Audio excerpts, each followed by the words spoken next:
एक समय की बात है।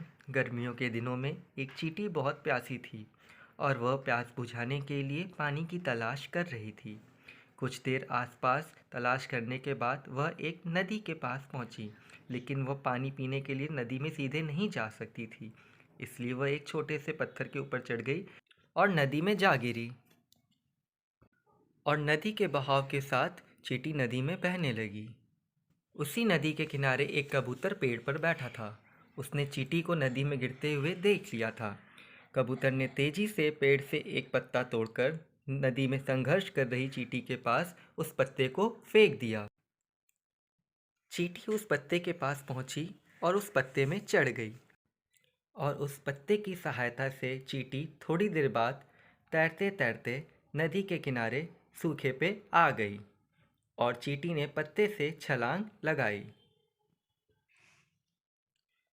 और चींटी पत्ते से उतरने के बाद धीरे धीरे कबूतर की ओर बढ़ने लगी।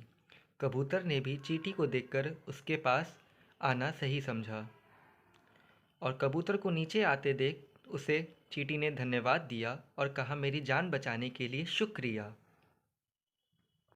और इस घटना के कुछ ही दिन बाद एक शिकारी उसी नदी के किनारे उसी जंगल में आ पहुंचा और कबूतर के घोंसले के पास कबूतर का शिकार करने जा पहुंचा।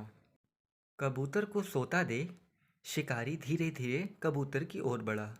पीछे से ये चींटी ये सब देख रही थी। उसे यह समझने में बिल्कुल भी देरी नहीं लगी कि यह शिकारी कबूतर का शिकार करना चाहता है।